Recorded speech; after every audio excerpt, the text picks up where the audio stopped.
Therefore, Elohim, Chukwukike abịama pụrụ ime ihe niile anyị wee na-akpọku gị na-ajaghị mma na-etoghị n'ụzọ niile dị iche iche. Onye nwe m dị ngọzi na ruo mgbe ebighị ebi, ka ịhụnanya gị wee mụba ebe ndị gị nọ, ka i wee bulie IPOB elu n'ihi na ọ bụ ihe gị onwe gị kwadoro wee hiwe ezi ebube dị ngọzi, ka ịma mma gị wee zuo oke n'ime ndị niile bụ ndị ji iwe mgbe ntụkwasị obi. Nna nke ebere dị ngọzi, biko mere anyị ebere.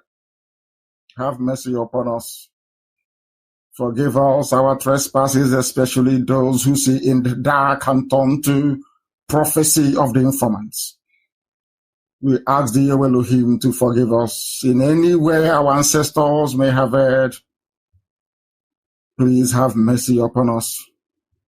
And remember your word to your children that you will never abandon us. Now is the time, we beseech thee, that Biafra may come and your will may be done upon this very earth, now and forevermore, we pray. He said, this evening we are going to lecture. This evening we are going to announce things that they have hidden from us from of old. And as usual, our analysis will come precisely from independent sources, not anything that could be attributable to a Biafran, not anything that the world may use to go on their propaganda trips all over the world via the zoo embassies, via Nigerian embassies, to say that we concoct news items. Here we are going this evening to bring to your knowledge the dubiousness of the existence of one Nigeria and the role of the British in it. I want to very definitively this very evening put it to rest once and for all that Nigeria never fought Biafra, because we are Nigeria to fight Biafra. Biafra will defeat Nigeria.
Good evening, wonderful people, great Biafrans, wherever you are on the face of this very planet. We welcome you once again to another very exciting edition of Radio Biafra live presentation on this very day, Wednesday, the 1st day of July, in the year of our Most High Elohim, Chukwokika Biama Prominyan in 2020. The time now is precisely 7 minutes past 7 p.m. in the blessed land of Biafra, and by the same number of minutes past the top of the hour, regardless of where you are domiciled, irrespective of where you are living, across the entire 24 time zones of this very world, people are tuned in, they are listening to this very presentation this evening, this very gospel of hope, a gospel of truth, a gospel of restoration, a gospel of freedom, a gospel of emancipation, not just for Biafrans, not just for every ethnic nationality trapped in the damnable zoological republic. It is for the entirety of Africa and also black people wherever they are. If you wish to be free, you must be able to discern, you must be able to reason, you must be able to possess a little bit of common sense. If you don't have any of those things, you're finished. and there is no way you can be free this evening. I say good morning, good afternoon, good evening to some of you. Encourage those who are around you to get closer, to listen with you. If they cannot listen via the same platform that you're on, please direct them somewhere else. Because we are on FM in Biafra land, we are on satellite, we are on various apps. We are also on YouTube as well. People are streaming this very content right across social media this precise moment. Because everywhere is at a standstill. They know when they listen to us, they will hear the truth, the whole truth, and nothing but the truth. Because we maintain very scrupulously so that we are whiter than white and whiter than snow. We have come to restore Biafra, and that Biafra must be restored in our time. We are going to do, we are doing, and will continue to do everything humanly possible to ensure that Biafra is restored. Our enemies are wasting their time. Our enemies know that they are bruised.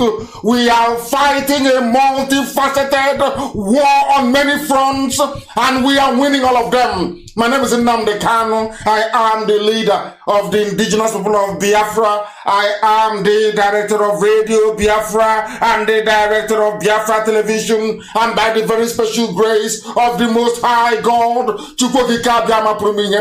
a servant of the wonderful people of Biafra, I will not take your time any further. We shall proceed to pray, after which we shall delve into the substance of tonight's presentation. If you know you are of a weak constitution, this is not a program, this is not a broadcast for you to listen to. Because here we shall speak the truth.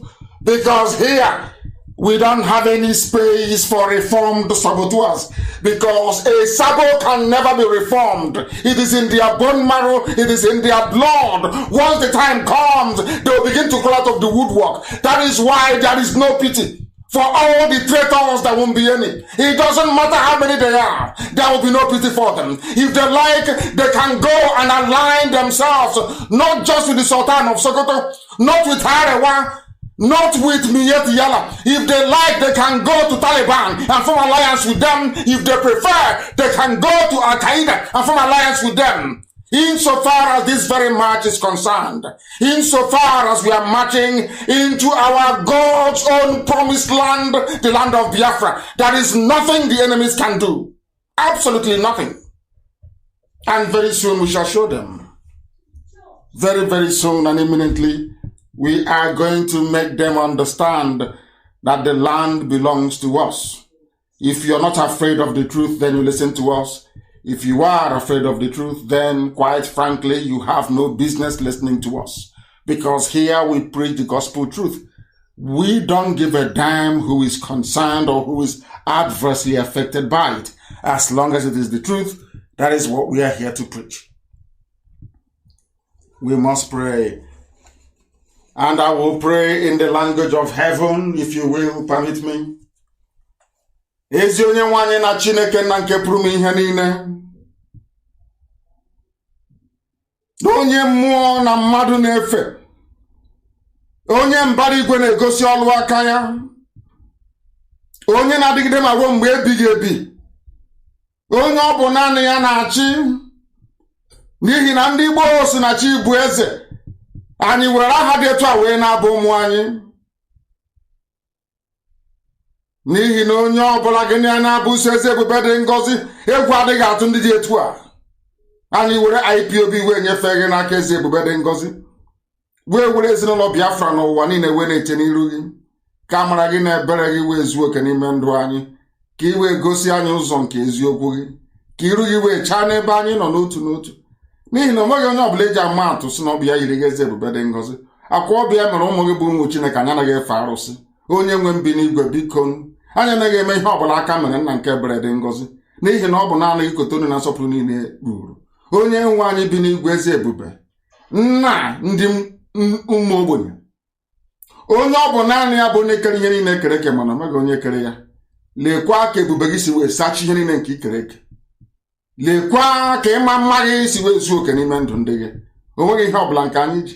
Anyị enweghị egbe, anyị enweghị ma anyị enweghị ụta, anyị enweghị ego. Mana ọ bụghị na-edu IPOB n'ụwa niile. Aha wee na-ehi ntụndụ ebe niile ụwa sọtụrụ.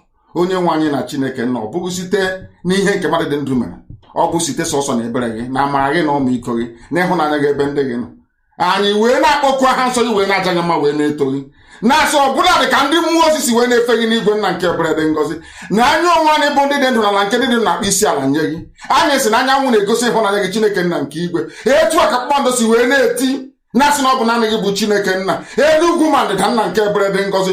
Ọbụla dị oke ufe nna nke igwe. Anyị wee na-asị na ọ bụ naanị gị na Chineke niile na ọ badara aka gị. Lee ka isi wee na-eme ma ila ndị iro ndị Biafra niile ebe niile ha nọ n'ụwa. I wee na-emevọ ndị ọjọọ aka si ha wee na-aba ha ọnụ. N'ihi na ka ha ọbụ ndị si na Biafra agaghị abịa, ndị dị etu agaghị adị onye nwe m. Ha agaghị anọ ndụ wee hụ Biafra. Ka ha ọbụ ndị ikwu ndị ka ha wee megide eziokwu gị. Bụ mbọ nke anyị onwe anyị na-agba ụbọchị niile onye nwe m na Chineke nna. Ihe ga-abụ nke dị etu a. Ma anyị niile bụ ndị nwe obi ụtọ na obi aṅụrị n'ime gị. Anyị niile bụ ndị nwe ezi ịhụnanya ebe nzọpụta gị nọ. Mgbe niile ka anyị na-asị nna nke dị nsọ na anyị ga-ebuli gị elu, ọka anyị ga-ebuli gị elu, nwanne otu onye anyị na-ebuli gị elu. Anyị na-asị gị biko na eze ebube dị ngọzi. N'otuto niile na nsọpụrụ niile dara aha nsọ gị eze ndị eze site n'ebighị ebi ma ruo n'ebighị ebi. Ise ise ise. We must proceed therefore unstoppably this very evening from this very location to preach this very gospel that we have been given to preach. I am sure that some of you brought your pen and your paper with you. And for the Janjaweed, those of you that have not moved on from their slate and their chalk, that you are trying as much as you can at least to graduate into the use of a pencil and a piece of paper. I welcome each and every one of you from the bottom of my heart. And I do like the debate that is raging everywhere. I love debate. I love it. And hopefully one brave soul will abandon the habitation of gossip that is Facebook and meet me live on air on Friday, Chukwukika Biama willing. You will come on air and we will debate live. You will co-host the program with me. So it is not an issue of anybody being disconnected. Because I know that the workers of iniquity and idol worshippers, we know that all the forces of darkness are gathering against this unstoppable march of light. But I want to prove it to the whole world, especially to those who are listening, that darkness can never defeat light. That is why I challenge anybody, if you claim you are intelligent, Friday morning, 7 a.m. in the morning on Friday, I will add you on Skype and you will co-host the program with me. If after that very program, you still regard yourself as a human being, then I will know you are intelligent indeed. But I can assure you categorically and without any hesitation nor prevarication that you will not survive it. You can. Nobody can. If you claim you are learned, you come forward. If you claim you are learned, abandon the realm of gossip that is Facebook. I challenge that very individual. So, from then on in, you will not be able to show your moronic face in public anymore. That is who we are. Some of them say we are arrogant. That is your prerogative. We are the way we are because we are blessed. We are the way we are because we do things that other black people can never ever do. you. Not now, not tomorrow, not ever. We are the way we are because we are IPOB. We are the way we are because we are unstoppable. We are the way we are because Biafra must be restored. It doesn't matter what you do, how you grumble, how you complain, it is inconsequential. The only thing that matters is freedom. And that's what we are pursuing. We have not come here to embellish or to decorate words. Never. If you want that, you go to the British of 1887 to 1960. Or should I say to the British that is remote controlling your useless, hopeless lives till this very day. Some are upset that we insult them, the type of language we use. The type of language we use so that you may be able to reason. Are you not reasoning now? Are most of you not now reasoning anymore? But before we go any further, there is a clip that has been played everywhere. It's gone viral. It's been analyzed and interpreted from every dimension. But in keeping with our tradition here, on this hallowed platform, we shall dissect that very video this evening. For the world to know where your problem is coming from, those you should be upset with. Don't be upset with IPOB. You should be upset with your inability. You should be upset with your idiocy, not to recognize the dangers in front of you. People are getting upset because of how they are spoken to, not because their mothers are being raped and their daughters abducted. That is what I say about the brain of a black man. It is warped. Everything is always upside down. You are not concerned about people who are being slaughtered. You are concerned about the message, or should I say this, the way the message was delivered to you. That is how foolish some of you are. You are irredeemable anyway. You have been tutored and schooled under a system presided over by Janjaweed Alamajiri. I don't expect most of you to be discerning and to be intelligent enough to take the message and not the way the messenger is dressed. We must proceed. I will play this same video again, please, and I want it to be posted. This same video about what Britain did to most of you, if not all of you. If not all of you. Listen to it very carefully, and then we will be able to analyze it. Because this is where every problem that I have with the brain of a black man is encapsulated in this very video. Everything, every problem that I have with our inability to reason, I keep harping on it all the time. Forget about the semantics, forget about the romancing of the words. We are not here to romance words for you. We are here to let you understand the stupidity you're in and to get yourself out of it. Listen to this. Maybe then some of you will appreciate the degree of the mess you're in. And Mrs. Carol Smith. Listen. Thank you.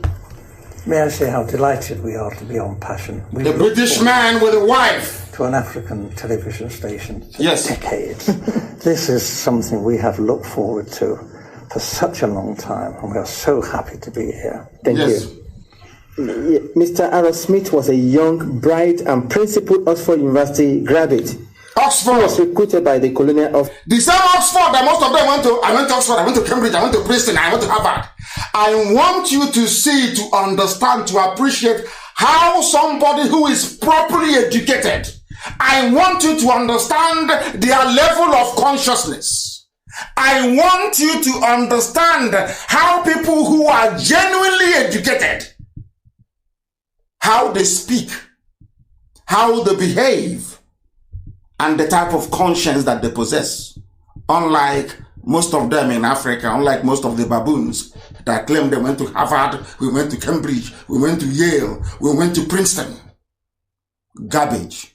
All rubbish. This is a white man with a wife. I want you to listen to what this man has to say. Compare it with the level of cowardice and iniquitousness that you have in the zoo from those that went to the same school that this white man went to. Understand what he's trying to say. I want all of you who are concerned about the way we deliver this message to see where your idiocy comes from, to direct you to where your anger should be channeled to. Not messing about and faffing about on social media. We want you to reason. And until you reason, we'll continue to preach this gospel the way we do. Any day you rise up in the morning and you're concerned about the death of your people in Enugu, then I will respect you. Any day you rise up and you're concerned about what the Mietiala is doing in Ebonyi State, then I will be respectful of your person. Any day you wake up in the morning, you understand that Delta State is gone, then I will respect you. Any day you get up in the morning and you understand that Willie Obiano is an agent of Janjaweed, that day I will respect you. Any day you wake up in the morning, you understand that there is something wrong for somebody to come from a fourth position to be declared the winner by a Fulani Supreme Court, that day I will respect you.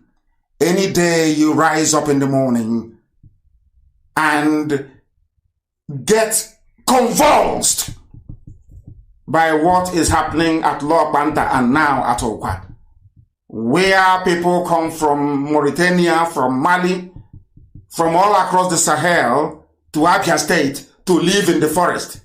That day I will have regard for you. Any day you wake up in the morning and you understand the desperation of the Janjaweed jihadists to take over River State, that day I will respect you. Any day you wake up in the morning and understand that those of them from Nigeria, the Zoo people, that claim that your friends, whereas all they're trying to do is to put you down, to subjugate you, to enslave you, that day I will respect you. But until that happens, you are a baboon and you're a monkey, you are nothing, you're a pseudo-intellectual, you know nothing, your brains are empty. And that is why you have no electricity, you have no running water, you have no good schools, you have no hospitals. That is why you find solace in hiding under what? The style of the delivery and not the substance itself. That is why you are beneath a human being, and that is why I would rather befriend or be close to a chimpanzee than to be close to any of you liars, deceivers, and cheats. All of you, hypocrites. This man went to Harvard. Sorry, he went to Oxford. Many of them went to all these Ivy League, I call them Ivy League universities in Europe and in America. This is how a white man behaves. No matter what you say about what, I remember I told you before that even in Britain there are good people in Britain. I told you that many, many times. That British people on average are conscientious, they are good people. Forget about their government. Listen to this man. This is, should I say, the fulcrum of what we're going to discuss this evening. Listen. Office and posted to Nigeria. He took his final examination a year ahead of his class. He also married Mrs. Carol Smith, whom he met while they were both at Oxford University. Yes. Together they went to Nigeria, where they had their 2 children. Mr. Carol Smith, you were featured in a program recently by BBC Radio 4, titled Document, and that was hosted by Mr. Mike Thompson. You are alleged that the British government rigged the first and most important election in the history of Nigeria in 1959 in favor of the North. Am I correct? Yes. Did you understand the question from the interviewer? The interviewer is a black man. Some of you have seen this clip. But in keeping with the brain of a black man, we don't delve into issues, we don't analyze it properly. No, we don't. This man is trying to let you understand the history of rigging in Nigeria. He wants you to understand who brought in rigging. I was watching a black brother in America today, an activist, with his assault weapon and his side pistol. Do you know what he said? A black American, he said, in the main, that black people are innocent and good people.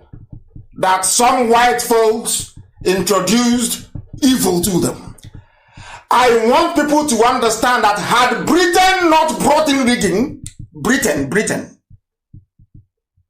had they not brought in rigging into the zoo, there would be no rigging today. I want all these pseudo-intellectuals, all these professional petition writers for hire. Any politician that we deal with, he will go and recruit some idiots, 4 or 5 of them to be writing rubbish. I want to tell you, all you zoo animals in Nigeria, this is where you should be channeling your anger and your desperation to these people that caused you unbearable pain and suffering, not just for generations before you, but for your children and your children's children, so that you place your anger properly. That is the thing about black people. They don't reason very well. They don't know how to channel their anger. Somebody came from somewhere, took you away in chains, tied you up in chains, gave you their God, you accepted it. No problem. Somebody is coming and telling you the truth, and you're saying it's an insult. And you're saying that God, those people are worshiping, you will not worship it. But somebody came and took you away in chains. I mean, do you see how funny you look? Listen, please. How long were you in Nigeria for? From 1955 to 1960. Yes. And we were based in Lagos. I was on the staff of the Department of Labour. I was largely occupied with employment problems, all the employment exchanges, and statistics, and international reports, and was kept pretty busy. I was also stationed in Lagos in charge of the capital and the port. I was the port labour officer as well. And I also devised a port labour scheme, and later a social security scheme, which was one of the first in Africa, which guaranteed workers some income after they'd finished work. It was a providence scheme. As I say, it's called the National Providence Scheme, and I was very proud to have put that on the statute book. This was the man who brought in pension into the zoo, the way you know pension.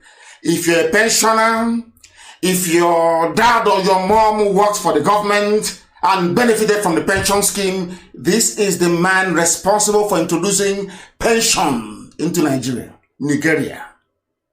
So you must take what he's saying very seriously.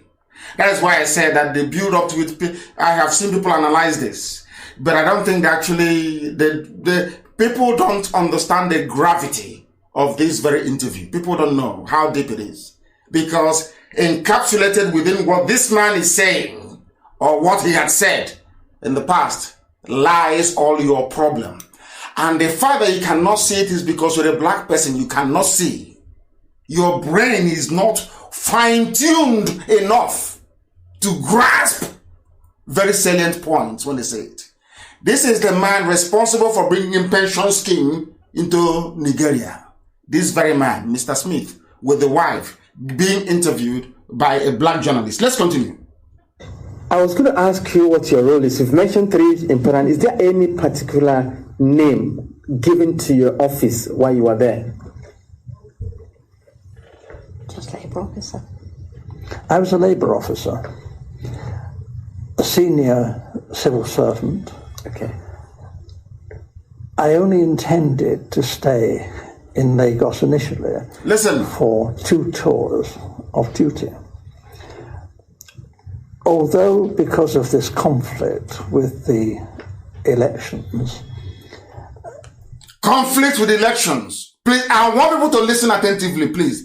The only thing I'm doing in life is I just want black people to reason. Even for 1 second, only 1 second, 1 second only. Just reason for 1 second.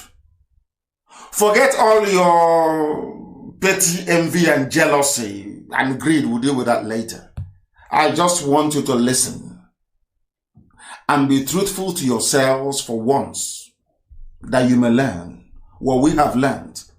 That is why IPOB is undefeatable. You cannot. That is why no matter how much you yap your rubbish and write your garbage, if you go back to the house, your wife will ask you, Nani, have you heard what IPOB said today? I want you to pay attention. This very clip I'm playing, this video, is the most important video in the history of Nigeria. It is the most critical. This very video. That's why we must be patient. We will listen. It's about 24 minutes. We will listen to each and every word that comes out of this man's mouth. Very important. Listen, please. There were difficulties. Actually, government wouldn't let me leave the civil service. They didn't want him to leave. They were determined that I should stay in the civil service. They wanted him to stay. After my 2 tours. And I was offered very considerable incentives. Like? Including a knighthood. Knighthood. To stay and work for government. Primarily this was because I had access to state secrets. I learned, and the government... He had access to state secrets. So to keep him quiet, they offered him knighthood. Listen, please. What are those secrets that this white man, that is an Oxford-educated white man, a top civil servant in Lagos during colonial days, the man who started the pension scheme in the zoo? Why did they offer him bribe of knighthood? Why? What is that thing he knows? Listen. Governor General himself confirmed this to me, that the elections were rigged. Elections were rigged. The intention was that the North should rule Nigeria. Are you listening? When Tony Blair came, where did he go to the North? Why is it, have you ever asked yourself this question? Why is it anytime there is money for anything, you always go to the North? World Bank, North. Gas pipeline, go to the North. Refinery, Kaduna to the North. Everything to the North. Why? Because Britain wanted the North to rule. Britain wanted the North to rule. By North, I mean Janjaweed, the Fulani. Because they are very stupid and useless and easy to control. They are the only people that abandoned everything, their way of life, their culture, everything, and absorbed everything Arabic to their name. That if we begin to reel out all the names of the Janjaweed or Miyetti Allah in high political offices, it sounds as if you're in Saudi Arabia, calling out the ministers in Saudi Arabia. Britain understood that with their Al-Majiri Rankade the culture, that the Fulanis can be controlled. Why was it easier for Britain to control the Fulanis? Exactly the same reason the Janjaweed have today over the likes of Mohanez and Dioshin and Deama and the rest of the very greedy pack, I call them, the envious pack. Why? Because there is only one thing you need in life for you to become an agent of an oppressor. You must be an envious bastard. You must be an envious person.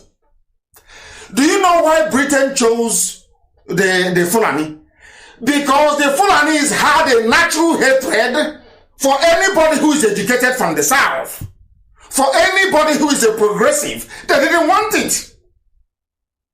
The same thing now, if you look at everybody that has fallen prey to the march of the Janjaweed to colonize and Islamize the South, all those with a chip on their shoulder, people who are very envious by nature, people who are driven by jealousy.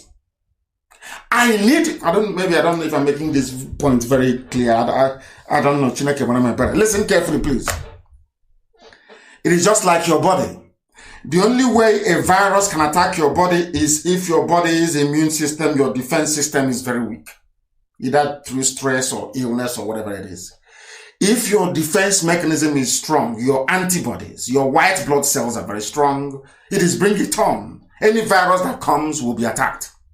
The same thing happens in real life. a fertile ground for betrayal must be built on envy, greed, and jealousy. With those three things in place, you are now a prime candidate to be converted, to subvert the will of your people, to sabotage them, and to become a frontline traitor.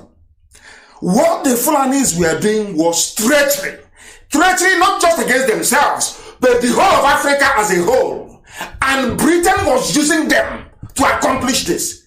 But the idiots, because of their envious nature towards an Igbo man, towards the South, the entire South, they could not see that what they were doing was counterproductive. This is what I want black people to understand. Blacks don't understand this. They never reason this far. Because anytime you see a black person working against the interest of his people, forget about financial considerations. Of course, that plays a very big part if you're an Igbo man.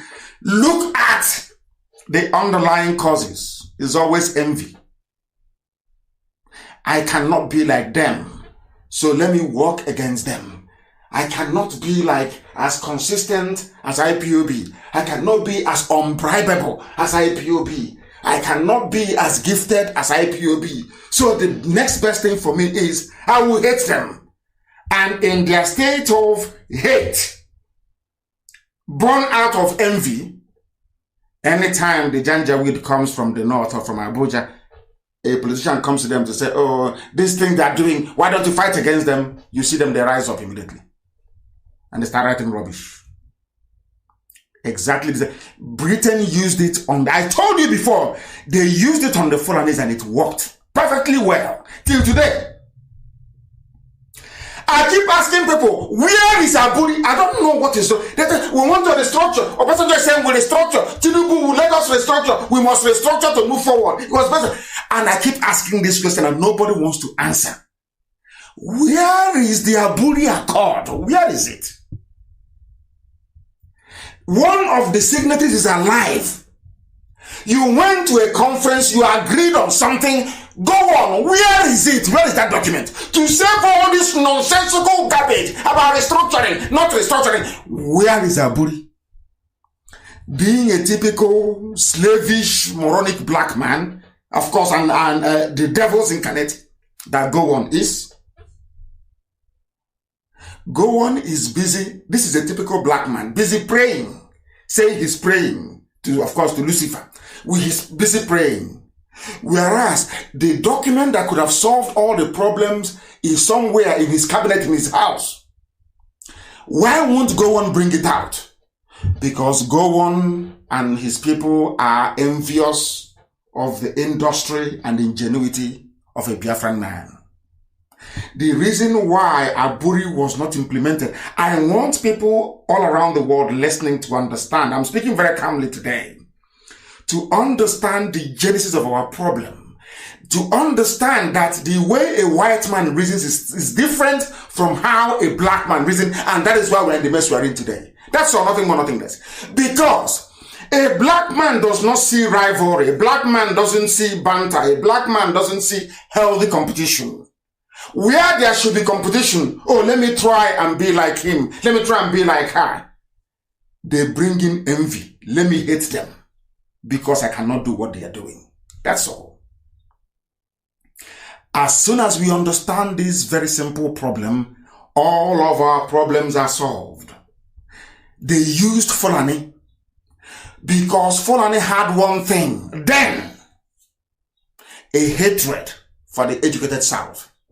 So Britain felt, people who are schooled in divide and rule, the best thing to do is to give power to illiterates, to cattle rearers. Let them start so they will mess everybody up.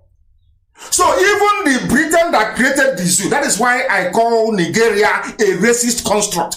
Britain that created the monster, the zoo, never had good intentions in the first place. Because if they did, there is no way that somebody preaching democracy, preaching good governance, preaching development and transparency will be actively involved in the rigging of election and in the subversion of the will of the people. Just tell me why they will do it. Why? If not out of, let us suppress them. You cannot, a virus cannot attack your body unless your immune system is weak. And what causes weak immune system is stress. Number one, stress. Number one, your immune system is down. Or maybe now 5G mass. And they say it's conspiracy theory, but go to South Africa, you see what is happening in South Africa? You know it is 5G mass. You will see it weakens your immune system so that when this deadly virus comes, you stand no chance. Go to South Africa. They're forced to launch 5G. Vodacom is on 5G, MTN is on 5G in South Africa, and they are falling like flies. We'll come to that later on. All I want is for black people to reason. If you don't get black people to reason or raise their level of consciousness to a particular level, you can never be free. We can never be free. No matter how hard we try, we can never be free. Because in the Western world, in Europe and in America, even in Japan, in all advanced economies, from kindergarten, from nursery school, they begin to teach them their rights. And after teaching them their rights, they'll tell them that don't allow anybody to trample on those rights. Even if it means defending it with your blood. Do they teach us that? Of course not. Let's continue. Listen. Even in 56, the northern leaders were very proud and were saying, if they couldn't run Nigeria, never mind elections, they might not join Nigeria. They might. Janjaweed, Ahmadu Bello, Tafawa Balewa, the northern leaders, those preaching to you want Nigeria today. That's why I look at people and I wonder, you know history. Some of you pseudo-intellectuals on Facebook, you claim you're learned, you claim you understand history, you claim you're well-read.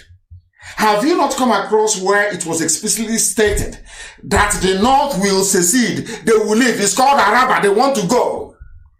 They don't want to be part of Nigeria. It was NNAMDI that begged them to be part of one Nigeria. Are you not aware of it? Who is now claiming they are not aware that it was NNAMDI Azikiwe that allowed them? Who is not aware? NNAMDI Azikiwe was pleading with them, saying, don't go, don't go. He wants, Britain built an empire called Nigeria. Azikiwe wanted to come and be the emperor. Azikiwe forgot that for an emperor to rule an empire, you must go to war and you must conquer all those places. Not for a foreigner to conquer it for you, a handover. It doesn't happen that way. Have you heard it now? When you hear it, we cannot allow anybody to secede. You cannot secede. But it was the Fulani, the first people to threaten secession. The Fulani people. That is why I said that this, our people, we don't, unless it is a scandal or gossip. People don't watch videos, they don't analyze it very well. Only gossip they are interested in. Or comedy. Go back to every problem of the zoo is here. Let's continue. They might leave. And we all thought, well, how would they survive? How would it not survive? Industries, there's not a great deal of agriculture, some groundnuts in the north. This wasn't very practical at all. And they had nothing in the north. Some people have forgotten that the reason why people talk about it, they are parasites, they are leeches, they are laying pipe, gas pipeline, crude oil pipeline, refined petrol pipeline to the north. It has been that way from the beginning. They asked the parliament in London asked Frederick Lugard, why are you amalgamating the south and the north? Forsyth said because the north is very poor. They have nothing. Till today they still have nothing. Till now, they have nothing. There was agriculture from the north. Granite pyramid, we have seen how they build it. They build a scaffolding on that, and then they pile one bag of granite. This is a white man. He brought in pension into the zoo. He knows, he's telling you that the north had nothing. 1956, 57, 58, 59, 60, independence. The people with nothing are asking to be given all the political power. And they got it. Those with all the resources in the south, both natural and human, those who went to school in the south, running the government, there's something that's happening today. They forge certificates in the north. They do I'm sorry to say, Fulani, they forge their certificate, they don't go to school. Even the houses of parliament, in their so-called House of Reps and Senate. You hear them every day. Do they make sense to anybody? Do they make sense to anybody? But they're the ones ruling you, because that was how Britain planned it. Why did Britain plan it that way? Because they don't want to see a black country develop. They don't want it. They prefer to be giving you Oxfam. We gave you £2 million pound aid. They prefer the handout. They want you to be the beggar. They want to play God. They are better than you. You are nothing. You are black. You are useless. You are on the ground. You can never aspire to anything good. So don't worry. We take everything you have and then we give you a bit of grant, a bit of aid. We give you 1 million to Ivory Coast, maybe 2 million to Togo, 3 million to Northeast. A black man can never see Try that thing in the West. Who can ask somebody passing outside, oh, please come and eat. They'll tell you to thunderfire you there. Why don't you come to my house to eat? Why must I come to your own to eat? Who are you to belittle me? The more you belittle black people, the more they love it. And we are telling you here on this platform, don't allow yourselves to be belittled. If you see what we are preaching as an insult, it means you're a fool, you're a complete idiot. You know nothing. People came from Arabia, Arabs. They put chain around your neck. When I preach it now, they say it is religious phobia. Idiots who don't know anything. Because of your stupid sensibilities, we can no longer preach the truth. If I say the truth, because of political correctness, I'll try to sidestep it. You are mad. You are insane. They came from Arabia to take us as slaves. They put 2 sticks around our neck. By the time we finished with that experience, we became Muslims. Europeans came with glittering chain, tied us around. Go and watch the Amistad. Go and watch. All of you should go and watch it. You will shed tears. By the time they finished with us, we became Christians. That is the truth. You can hide it however you like. You can massage it however you like. You can cry over it if you like. That is your business. But the truth of the matter is that typifies the brain of a black man. That is why we are not developing until we acquire a heightened level of reasoning and consciousness. We can't come out of this mess. What you're suffering today, we are fighting for Biafra. Britain made it so. Britain never wanted Biafra to emerge. Never. They don't want Biafra. Why? So that black man can have industries and have schools and hospitals. They don't want that. They want to feel big, that's big. Oh, how much aid did you give to them? How many aid workers do you have in Borno? How many aid workers do you have in Lake Chad region? They love it. We play God. Looking at sickly, emaciated African babies, taking care of them, feeding them from feeding bottle. They love it. Hey, they are God. But you are the problem. An average black person is the problem. They don't understand medication intended to heal them. Somebody can put poison in Ribena, or in honey. It tastes so sweet. As you're taking it, you're dying. If we ask you to stop taking it and take quinine, take something that is bitter. Take the water you get from bitter leaf. It's very medicinal. You say, no, it's too bitter. I don't want to drink it. Oh, give me that honey. The Oyibo will come feeding you honey laced with poison, and you're dying slowly. And IPOB will come with water, scented leaf, highly medicinal, and ask you to take it. You'll be alive. You'll get well. You say, no, it's too bitter. I want sugar. Please bring me honey. Bring me sugar. That is what is happening. Nothing more, nothing less. Let's listen to the truth, please. And then it was, the Governor General seemed to be thinking that the North couldn't, even if it won an election, rule Nigeria by itself. The South wouldn't stand for that. So there had to be a partner, either the Igbos in the east or the Yoruba in the west, to team up with the north. What he didn't want was for the two southern parties, the Igbo and the Yoruba, to team up to form the government. Britain never wanted Oduduwa and Biafra to be together. Never from day one. The reason why I say that this is the most important video in the history of Nigeria is because it contains everything. Now you can understand all the whole South-South nomenclature, Niger Delta garbage. You can understand all that foolishness, where it's coming from. I've asked this thing before. A few weeks ago, I reeled out all the names of the ethnic nationalities in the North. Some of you were shocked. There was not one single minority commission in the North. The reason why Britain saw it, the reason why they advised go on, please create River State, create Cross River State, as they call them, was because they understood the essence of divide and rule. Britain realized they were the one that instigated Awolowo to fight against Azikiwe in Ibadan. They knew that once Oduduwa and Biafra are together, that there will be progress. So Britain never wanted it to happen.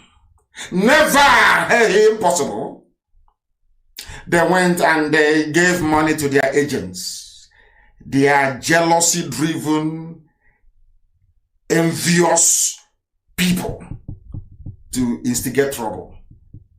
And Awolowo came overnight and said, you know what Awolowo said? Azikiwe, please go back to your land. Ibadan is for Yoruba people. Go back to Igbo land and do your politics there. That was where Britain won.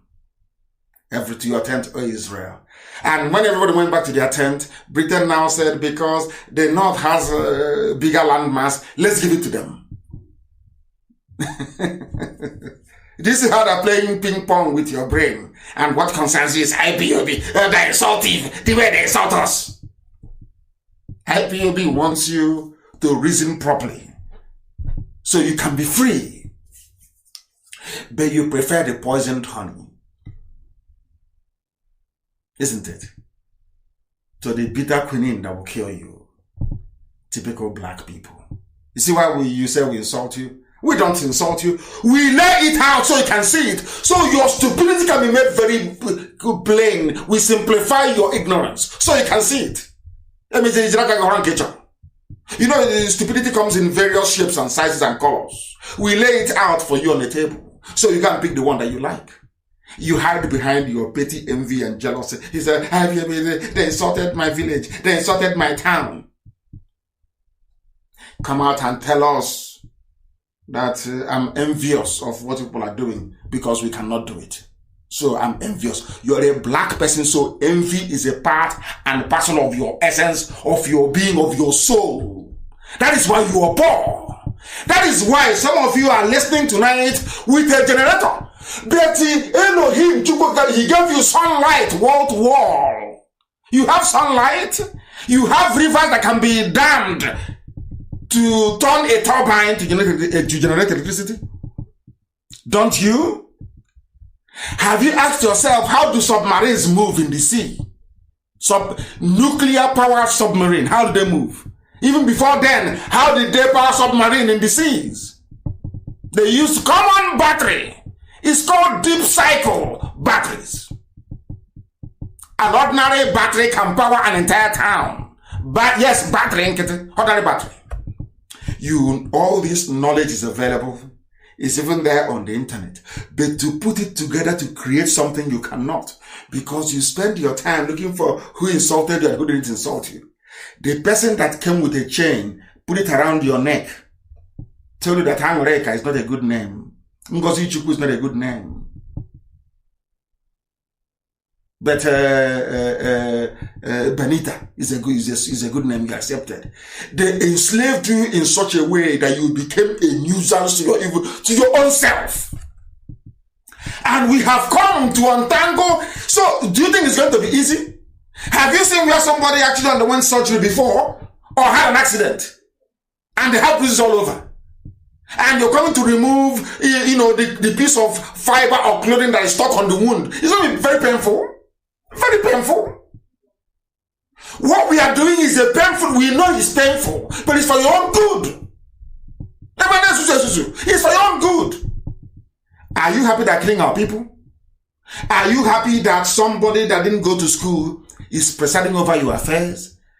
Do you know the amount of looting that is I'm going to do that separately. I think the 2 weeks is up. On Sunday, I'll do the Olisametu expose on the amount of criminality going on in this. Some of you don't know.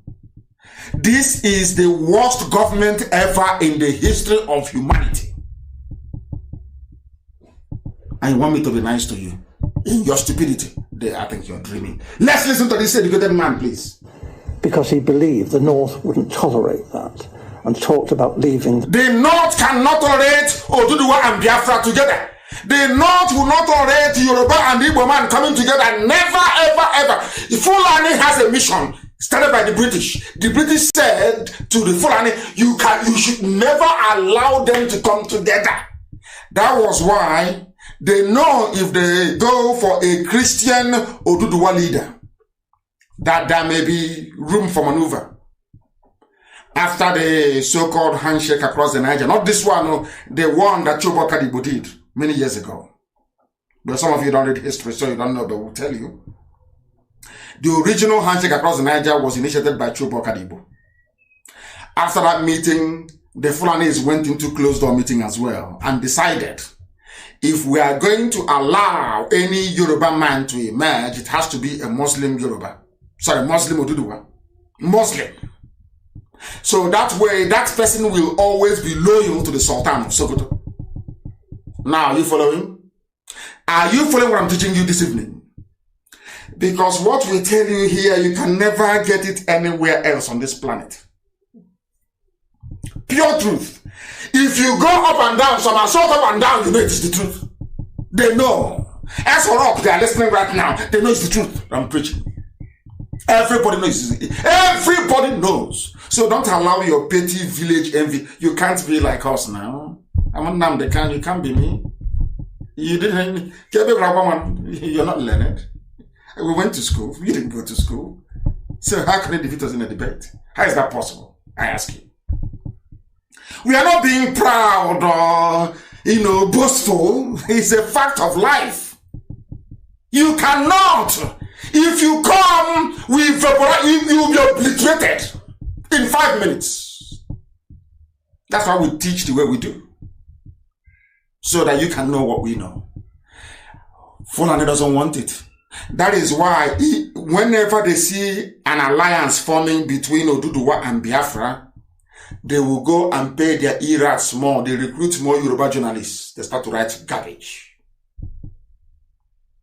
But the Yoruba idiot writing this crap to destabilize Oduduwa Biafra alliance thinks he's doing himself a favor. The same reason why Aisha's boyfriend is in Asorok. Everybody knows that man there is not. Who doesn't know? Everybody knows that. We all know. But ask yourself this question. Why is it that a country of a contraption as you say of 200 million people cannot rise up one day and say enough is enough? Ask yourself that question. Why? Why is it in the interest of some people that Aisha and her boyfriends and all these idiots that remain in power to 2023? Have you asked yourself why that is the case? Why they are saying they will still retain power in 2023? Have you actually sat down to ask yourself why that is the case? No, you have not. And how can you? Listen. In the Federation. So as I learned, in a small way at first, but very rapidly I learned about the election fixing. And as I say, this was... Election fixing is election rigging. And who rigged the election? The first proper election in Nigeria was rigged. It wasn't rigged by INEC or FEDECO. It was rigged by white people, by Britain. Britain wanted to teach you how to be corrupt. They wanted to teach you corruption. See what they do? They want to put it in you. As is that day, has there been any free and fair elections till today? No.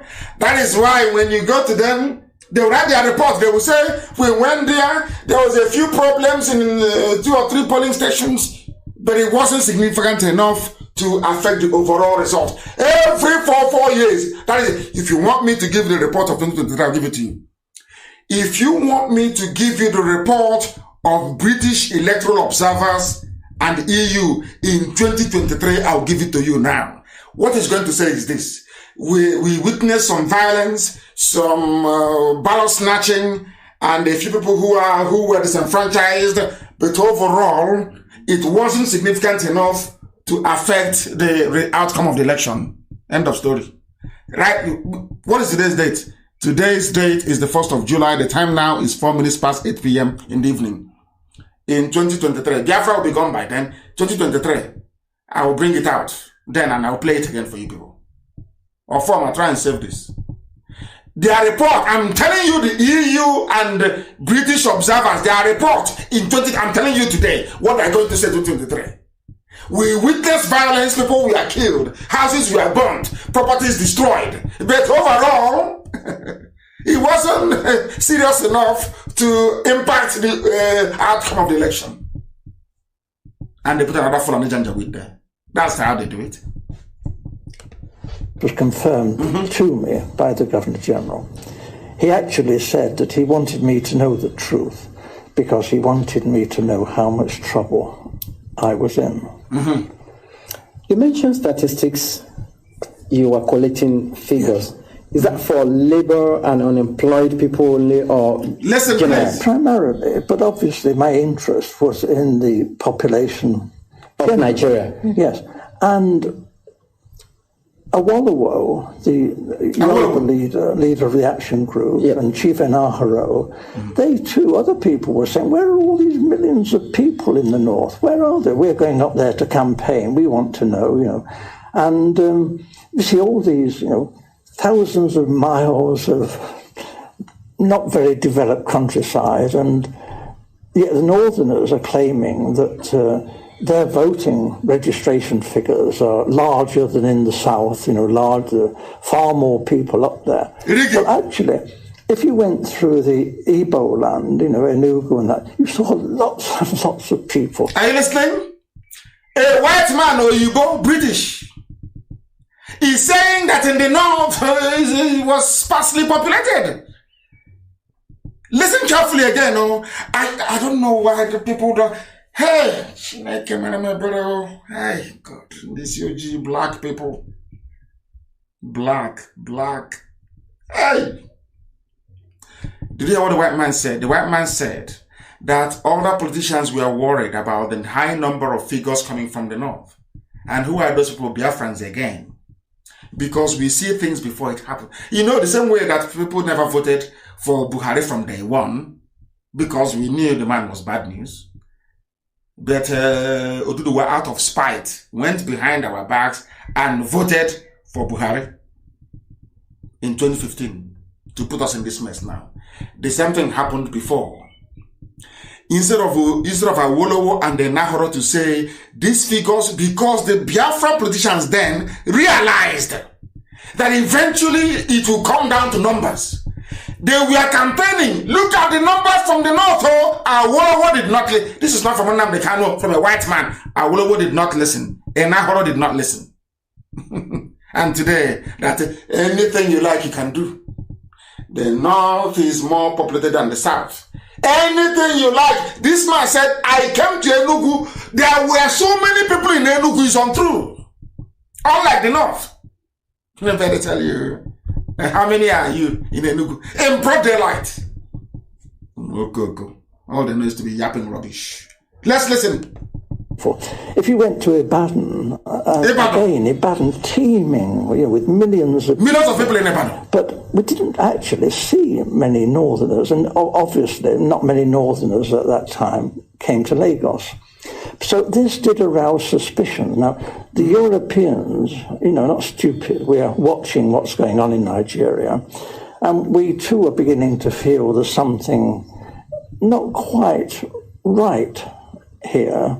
that maybe the elections are not going to be as straightforward as they're meant to be.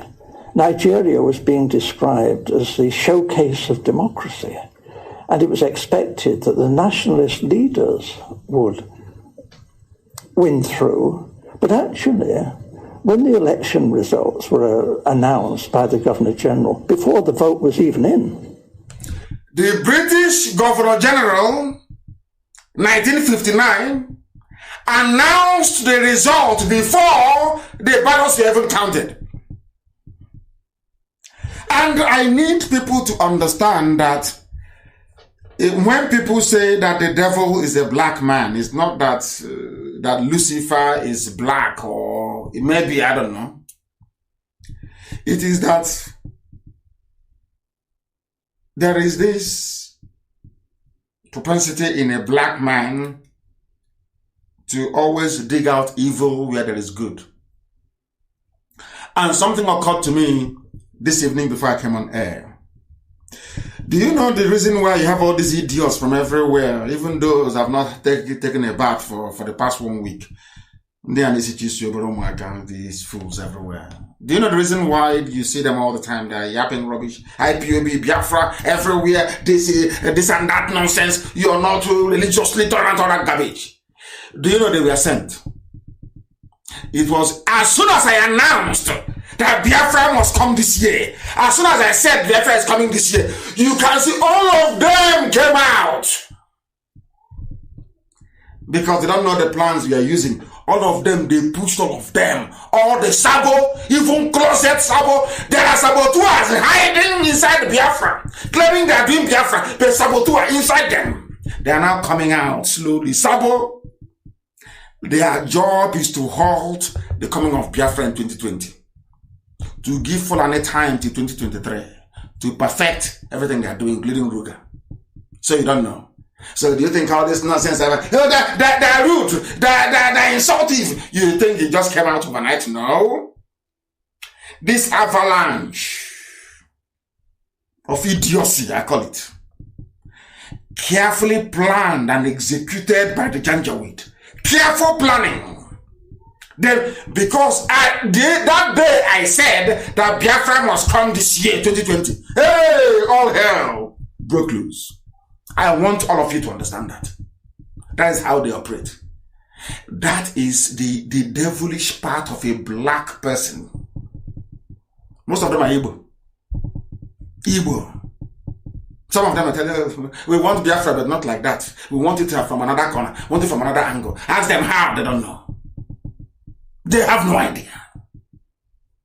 This is how satanic a black person is. Satanic. And the thing about it is that when they are doing all this, they are evil, they think they are right. As soon as I announced Biafra is coming in 2020, hey, they said, are you there? What are you there? This is going to happen. Upon all the money we gave to you, we have not promised you to please the pipe low. Something, we are planning something for you. All the idiots and the eras, they came out. Every fool, every closet, I call them closet sabo. There are some people who are traitors. It doesn't matter how many times or how many years you shout Biafra, Biafra. If you're a natural born traitor, you're a traitor. In the end, you will betray. It doesn't matter how long it takes, you must betray. That's what makes them black. These UG black people. Let's listen. He didn't vote, didn't count for that. He didn't wait for that. I have to tell you, the British were counting the votes, and the British cannot be trusted. They look after their friends. The British look after their friends, and who are their friends? The Fulanese. Are you following? Fulani is the friend of the British. Don't you know that? Are you not aware of it? Are you not aware of it? I'm asking you. Now you know. And the mistake that some people actually made, the only time we got it right was when our eternal leader, Dim Odumegwu was alive. It was only, I wouldn't say, I had always known anyway, but it kind of crystallized about a few weeks ago. Left alone to me, since Oduduwa went after Biafra, Left alone to me, if I were to be a frontline politician from Biafra land, I will allow the Fulanis to rule forever. I will make sure Yoruba man can never near that seat. Since you want Fulani to rule, let them rule forever. I'll rubbish everybody in the process. Now you understand why the likes of what's his name? Nzeribe said no to Abiola. Not because he wasn't a Democrat, no. A lot of them did it that time in order to remind Oduduwa people that betrayal doesn't pay. Don't you know that? That's what it is. Here you had a chance to keep Jonathan, who was a very moderate individual. Oduduwa said no because they didn't have enough ministerial positions. Only just to benefit a few families only, that's all. Now everybody's suffering. And have they learned anything? I doubt it. Maybe the newer generation may guide us in the right path. But the old ones, no, they know nothing. I'm going to tell them, you're insultive. Let this man tell you what. Britain announced the result. It's not, you know, black man, you always copy evil very easily. All the rigging techniques, Britain gave it to the zoo. To the zoo they created. Loyalty is the big thing for the British. And we were friends with the emirs of the north. Britain was friends with the emirs of the north. Emirs of the north. Now you understand it very clearly. Not with you, but with emirs of the north. People are telling me it is I should also try to accommodate other aspects of our news this evening. British, they always look after. That is when Tony Blair came, they went to the north. Let me tell people one thing they don't know. The world view the zoo, Nigeria, from the lens of Britain. Britain tells you what is happening. After it is their colony, it is their contraction, they created it. So who else is an expert on zoo affairs if not Britain? That is why Britain will go and tell America, oh, please support the North. They will go to EU, oh, support the North. Oh, it's the North, support them. And you and I are suffering. And when we try to remind ourselves that we are suffering, one idiot will go to Facebook or go to Twitter and writing rubbish. Fueled by envy and jealousy. Nothing more, nothing less. To him, servicing his envy and jealousy is more important than being free. He would rather be a very envious, person than to be a free man. That makes him black, Onisuji, evil to the core, to the bone marrow. You've heard the man. Some of you don't know. Do you know why NNAMDI went on and became anti-Biafra? NNAMDI was one of the people that composed the Biafran national anthem. If you don't know, let me tell you. He was part of Biafra. If you ask our dear elder, Mbazulike Amechi, he will tell you. Azikiwe agreed at the point that Biafra should come. Forget about the leadership. And he was blackmailed.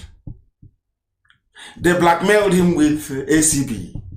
I'm sure our dear elder, one of the very few genuine ones, Mbazulike Amechi, may shed some light on that. He was blackmailed. That was what killed Mazi Mbono Ojike. Mbono Ojike lied to save Zik. That's why Mbono Ojike died at the age of 41. Go and ask. Mazi Mbono Ojike died defending a very corrupt NNAMDI Azikiwe. I don't know why he's bearing my name. Azikiwe. Mbono Ojike took an oath, swore. If you don't know, let me tell you. They blackmailed Azikiwe. They told him, if you don't support one Nigeria, we'll expose all the documentation you had, all the loans you took from Africa Continental Bank that you never paid back. He said, okay, I have to agree. Now, do you see why they tried to blackmail me? And I said, no. I love it anyway. I love when I'm being talked about in whatever way, in whatever shape, whatever form. They don't know that I know history very well. When the Janjaweed they try everything and it fails with their Oduduwa lackeys, they are lap dogs from Oduduwa. They are lap dogs, Yoruba lap dogs to the Fulani. When they try everything and it fails, they go for blackmail. And I warned you people here on Radio Biafra. I warned you in 2014. I warned you in 2015. I said to you that we must train ourselves to be very, very strong. And some asked me why. I said because the heavyweights will join this very battle of blackmail. And BBC has joined the battle. They use BBC Igbo and BBC Pidgin to open up their phase of attack against me and IPOB. If you go and Google NNAMDI KANU, you will see that same news. It's been there for nearly a month. BBC Pidgin. In that news, it says that NNAMDI KANU collects $85,000 every month to rubbish Nigeria. Not that I pay, but I collect from people. BBC. And you know the funniest thing? That news has been there for over a month. It's not moved. It's been there. If you Google IPOB, you will see the same news. If you Google NNAMDI KANU, it is there. If you go to Biafra, it is there. If you do it now, you will see it there. BBC Pidgin. NNAMDI KANU, IPOB, NNAMDI KANU, they collect 85,000 to rubbish Nigeria. It is the upside down news, upside down. That is what they do. Because they have looked everywhere. There is nothing in the closet, no heavy blackmail. They went for that one. An outright lie. But it doesn't matter, it's from the BBC. It's there sitting there. And I warned you about this in 2014. A time will come, they will attack us with everything they've got. If we can stay strong, right now, if you can remain strong and resolute, and mount the way we attack in backs, mount counter-offensive immediately, we will defeat them. Now we are defeating them. They did it to Azikiwe. Azikiwe ran away from Biafra. That's what they do. That is their specialty. That is what they specialize in. For you to be part of IPOB, leadership of IPOB, high-ranking officer, a coordinator all the way down, if you're not in the spirit, you can never understand what we are doing and why we do it. You can never understand it. Nnamdi Azikiwe was for Biafra. Blackmail, simple blackmail. The same way some idiots stole my phone. Stole my phone in Enugu. One day we'll remember them. You will hear their story. One day, like that. Thinking that by releasing the picture, a video of me and my wife in my own bedroom, that somehow I will stop Biafra. You see how foolish they are. Owazurike kidnapped me. They stripped me naked and were videoing me. Women were urinating on me. Have you ever have I told you that before? Owazurike videoed it. I wanted to use it to blackmail me and I told him to go to hell to publish it. I dare him to do it. It didn't stop me from the... It was then I realized that Chukwukika Biama said, I'm going to put you through all these things to see if you're ready for this very battle. Because you are going to meet monsters ahead. It's only preparation. And that's where we are today. Some of you don't know this, do you? That is where blackmail to us is rubbish. It's never worked before, it can never work. It can never work, not to us. It worked on Azikiwe. And they got him. And he denounced Biafra. That is the same thing they're using on NNAMDI. They have video of NNAMDI kneeling down and begging to be made the vice president. They have video of him kneeling and begging Tinubu to make him the governor of Enugu State. He is useless. They have something on all of them. They told Okezipas, if you talk PIM, we'll probe you. All the money you have stolen. Do you know Emeka Ihedioha went to go and plead with Abba Kyari in London to leave him a state for him? Are you aware of that? Are you aware?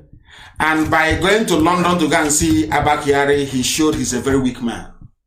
That was the day they decided they would not give it to Hope Uzodimma. Because he went to beg. You don't beg Janjaweed.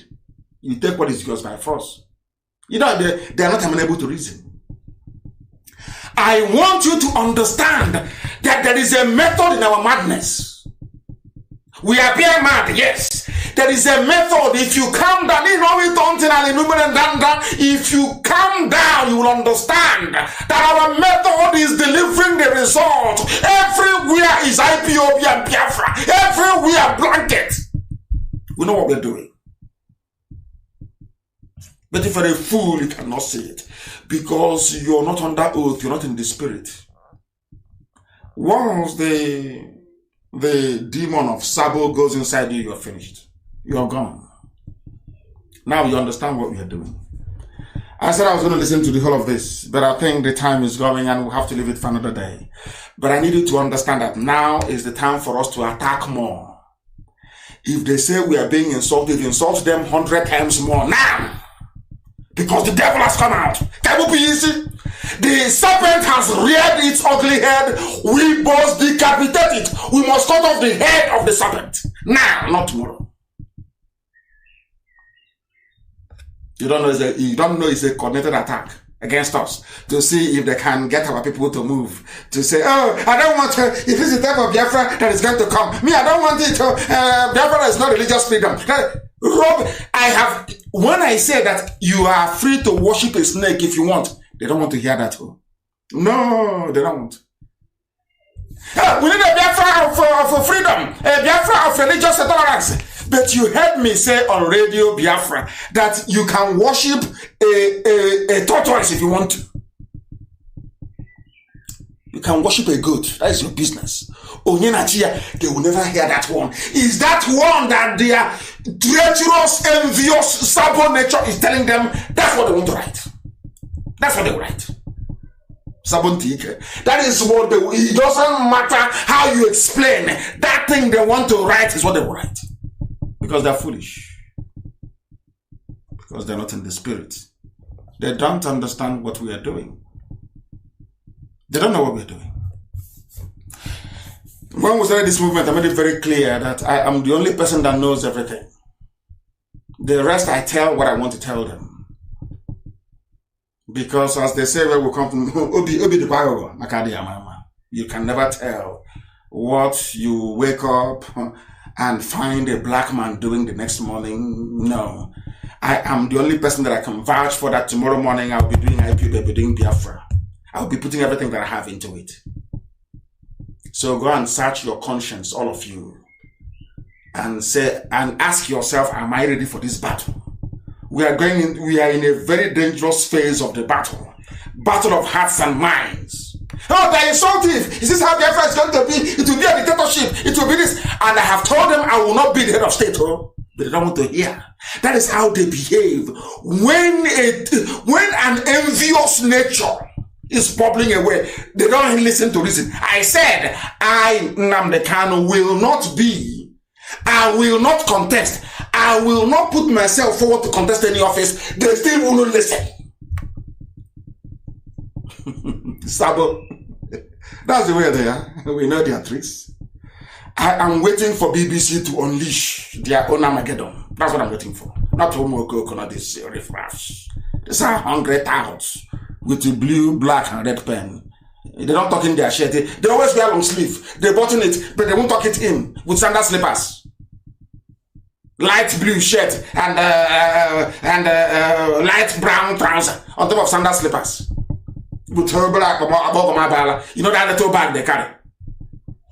You see them with their pen. It's always black, red, and blue pen. Professional petition writers. They're insulting. Is this how Biafra is going to be? We shouldn't. We have, from day one, I made it very clear that Biafra is open to liberate everybody. I want Oduduwa to be free. I want Biron people to be free. I want TV people to be free. I want Hausa people to be free. I even want the downtrodden Fulani boy or man to be free. I want freedom for all. I was in prison. I was campaigning for the freedom of Fulani, of ours, of Yoruba, of everybody in DSS detention. In prison, I paid for lawyers to represent non-Biafrans. I perfected their bail. I gave them money to transport from Kuje prison to go home. Without asking for anything in return. I didn't ask them to come and join IPOB or join Biafra. Because I believe in freedom. Freedom for everybody, not just for Biafra. I said for everybody. If you don't know. We must continue. We are live and we are there. The time now is approximately almost nearly 8:30 p.m. in the blessed land of Biafra. The whole world is listening. Humanity is, because they know we speak the truth. Why would they listen to us? You made this, it's not injection. You know, when we are small, your mom is taking you to go and get injection at the pharmacist. You'll be complaining. But your mom is doing it not because she hates you, but because she loves you and wants you to be well. Your mom knows that needle going inside you is very painful. It's not good for anybody. But for this, her lovely child to be well, you must receive that needle. That is the needle we are giving you now. You must, to have sense, you must receive it. That's what we are doing. Not out of hatred. How can you hate people and you're prepared to sacrifice everything to save them? How, I ask? If you don't want to be a part of what we are doing, I'm not going to plead or massage or make you feel good, no. You will take that drip. You will take that injection. You drink it. Bitter leaf, you know, bitter leaf. You know pump in those days. How many of you received pump from I want somebody to look for a picture of a pump and publish it. How many of you received pump? I'm going to pump in one time. Are you given pump? The same bitter leaf. They squeeze it. Your grandmother and your mother will connive behind your father's back. They will pump you. Your stomach will be full. To cleanse, it's called detox. To cleanse you. So that you can be well. That's what we are doing. It's uncomfortable, but it's something you must go through. What IPOB is doing is detoxing your brain because your brains are full of toxicity. So we are trying to cleanse it. So you can reason like a human being. If you don't know. That is the British. The damage they did to you. They showed you how to rig election, how to divide people, everything that is wrong with this is from the British. Look at where we are today. No electricity, no good roads, no that. No, to the point whereby people come to your village, they rape a woman, abduct the daughter.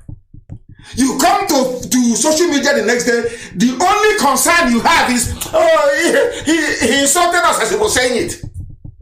And you want me to regard you like a human being with common sense. Oh, dear me.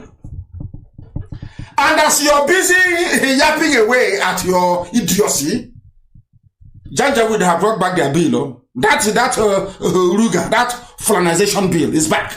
If in case you don't know. As they are killing, they're very clever at what they do. They are being advised by the British. They know what they're doing. As they're killing you, moving into your land slowly, in a stealthy fashion, moving into your villages, one death at a time, one killing at a time. They have the police with them. They have the army with them. Meanwhile, your own sons and daughters of the villages where they are taking over and killing people are in the army helping them. Not knowing that. They're in the police helping them. Or are you claiming you don't know? Are some of you not in the army and in the police? And your own villages are being ravaged. Do you see the foolishness of everybody in that zoo? Today we are telling you that they have resubmitted what they call an executive bill to the National Assembly for the federal government of the zoo called Nigeria to take control of all waterways and their banks in Nigeria. And this thing will pass.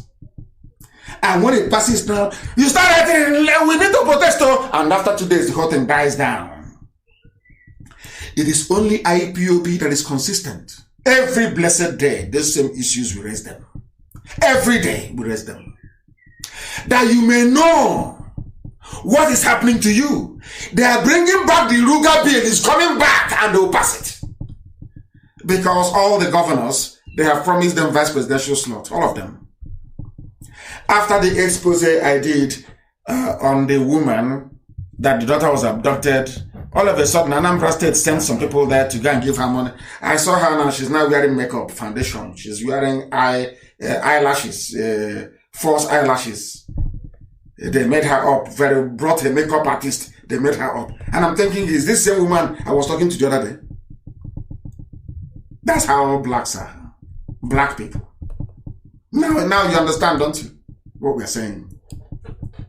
Somebody saying, hey, this is a bad bill. All Nigerians, all niggers in the zoo must rise up now to resist this obnoxious bill. And for those who are listening from civilized societies wondering why this man will be calling their own people niggers, is because that is their name. Nigeria is Nigeria. It's nigger. It's the nigger territory that is the name. And that is why they are Nigerians.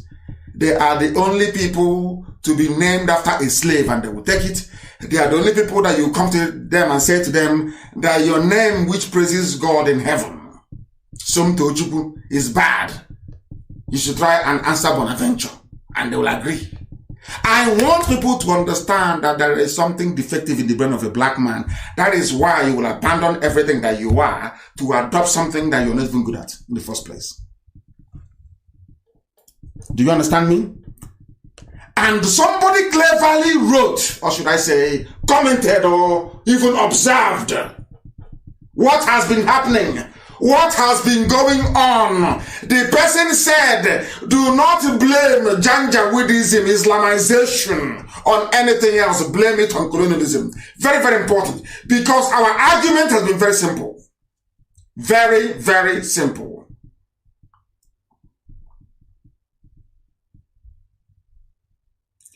They are arresting, I'm sorry to stop here.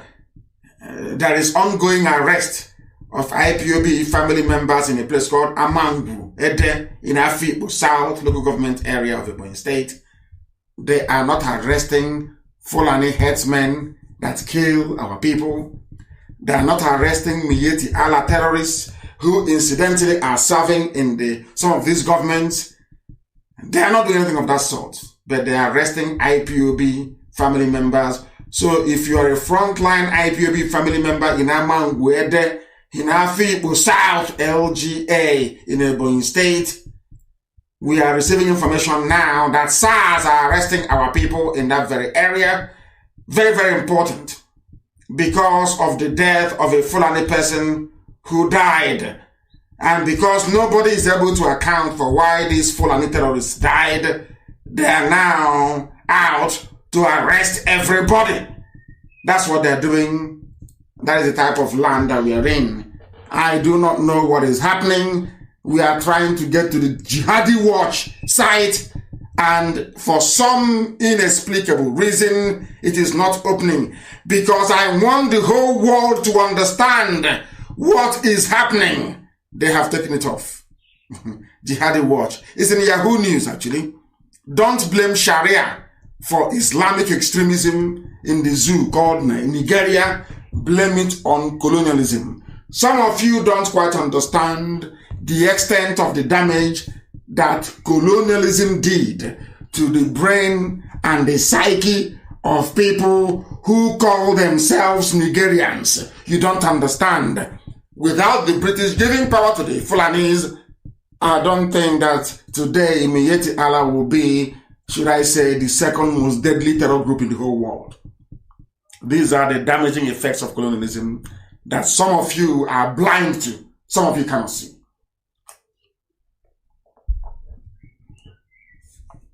Then we must continue. Some people are saying you must restructure now or risk collapse. Who is saying restructure now? Or Obasanjo is saying so. Restructure now or we risk collapse. Or Obasanjo, but you went to war to fight against restructuring. True or false? Ojukwu went to Ghana to negotiate at Aburi with Gowon. Ojukwu came back and said, implement Aburi. Gowon said no. The next minute, you people flooded our land, and by the time you are done, 5 million people lay dead. And now, after 53 years, you're asking for black people. You're asking for restructuring. You're asking for the same Aburi that all of you saw, but did nothing about. That is the way they are in the zoo. That is how they reason.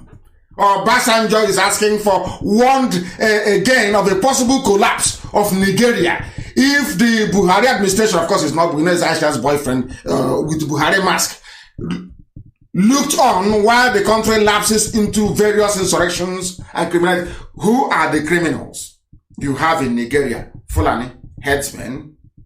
Who are the terrorists you have? Fulani terrorists, Boko Haram, ISIS in West Africa, Al-Qaeda in the Maghreb, and some all Fulani. In spite of all these shortcomings, Britain still wants them to retain power. Something I can never understand. And now people are lamenting. Oh, that is restructure. How can you restructure? You went to war to go and kill restructuring. Now you're asking of restructuring. The same thing will happen to our people, Biafrans. One day they'll be pleading and say, oh God, where is IPOB? Why is IPOB not here? They will beg. After, if somebody said to the zoo that time, 53 years ago, that one day this thing that you're fighting Biafrans for, you'll be begging for it, you won't get it. They won't believe it. Everybody now in the middle belt, where Go On comes from, is asking for restructuring. They want the same thing that was negotiated at Taburi. But they went to war because of it. That is a typical black man. They went to war, killed 5 million innocent Biafrans because of it. And after 53 years, shamelessly they're asking for it. What does that tell you about them? What does that tell you about them? We must warn our people in Africa, please. Very, very important to go into the bush tonight. Because Dave Umahi is spearheading. Have they cut us off? Because Dave Umahi is spearheading the raid in that very place. They are arresting our people. Very, very sad indeed. That's what they do. Very, very sad indeed. I've preached before about Otman Danfodio, what they are doing and what they will continue to do, if some of you will understand. It was the same people that said 1914 was a mistake. Somebody wrote something very, very important, which I will try and go through later on. But we must understand that the history of the Fulani in West Africa, like that of Islam, is essentially a violent succession of military conquest. You must understand that. This is what I want to do to understand. I want Yoruba people, you to do what to understand this. Understand this. Understand it. Don't be like Obasanjo. After 53 years, you now realize you made a mistake by going to fight Biafra. What was Biafra? Biafra was about restructuring.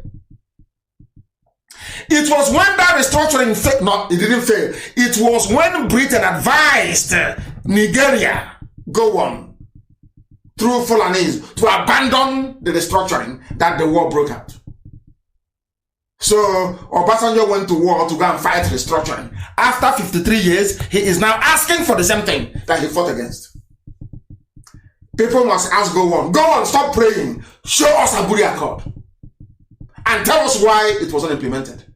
That is the type of truth people should be after. Not all this cosmetic nonsense. Restructuring, 4 regions, 6 regions, 8 regions, Robin. The issue is Go On alive? Yes, Go On. Where is that Aburi Accord? And another question is, as you're bringing it out, tell us, why did you not implement it? End of story. And the whole issue is solved. Deceivers. People deceiving themselves. They know where the answer is. Why are you having a restructuring debate when Go On is alive? Go and ask him where is the damn document. Bring it out. And then you hold him and ask him, instead of this your useless prayer, you say you claim you're holding. Bring out, as you're bringing out your Bible again, your fake Bible, bring out the Aburi Accord. And as you're praying to, you claim you're praying to God, ask God, answer, why did you not implement Aburi Accord? People are there deceiving themselves. They're asking me when I go to see diplomats, won't you agree to restructure Nigeria? The one that was restructured at Aburi, what happened to it? What happened? You want IPOB to key in, to prepare for election in 2023 to become relevant. But was it not what happened in Imo State? People voted and they put in number 4. From number 4 to number 1. If we come out now to defend the votes, they will kill us. And what will you do? You say, oh, he brought out people to die. You people are just so dumb, it's unbelievable. And that's why I'm telling you who you are, and you say I'm insulting you. Who told them I'm insulting you? Who told them I'm insulting you? There was something in news I saw today, it was so shocking I couldn't believe it. So shocking, it was unbelievable. And when I see such news, I double down on the way that I speak to people. I double down on it. When you went to war 53 years ago to go and kill restructuring, which you're now asking for, which I think is very bizarre, very foolish and very bizarre. I can't understand it. I can't understand. Why then did you go to war? Why did you kill 5 million Biafran people? Why? Ojukwu went to Aburi to negotiate for a restructured Nigeria. Came back and asked you, please implement what we agreed. He didn't ask for Biafra. Ojukwu said, implement what we agreed in Aburi. You said no. That was why the war, that was why you invaded my land, to kill as many as you can. And today people are asking for restructuring as if the man that negotiated for restructuring is dead. Gowon is alive. So, Obasanjo, take your query on restructuring, not to Aisha's boyfriend in Asorok. Take it to Gowon. Maybe you might get some mileage out of it. I read this news and it reminded me as to why I keep saying it all the time, that black people are intellectually deficient. I'm saying it now, so those of you who have white friends and you cry, oh, he should take it easy, he's insulting people. Listen carefully to this, what I have to say, please. This is headline from British Guardian newspaper. Petrol sold to Nigeria from Europe is dirtier than black market bush fuel. Do you know what is a black market bush fuel? It is those, what they call the model refineries you have, that those that are into oil bunkering do in our land, in the southern, in the coastal region of Biafra land, especially in his own land. What I'm at a loss to understand this. Guardian newspaper in the UK is trying to remind us that Nigeria, they import fuel from outside. And they have 4 refineries. In Iguacha, One, Warri, and Kaduna. 4 refineries that cost billions to build. Now, when I say something, they say you are insulting black people. You are so insultive. You are rude and you're arrogant. And I want somebody to tell me why a so-called country that oil comes out of the ground in Biafra land with 4 refineries, every year they graduate over 10,000 students or undergraduates of petroleum engineering, petrochemical engineering, and chemical engineering.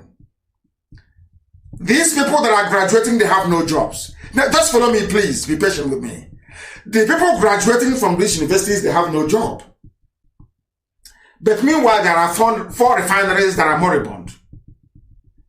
And what you need to get these refineries to be working is simple crude oil.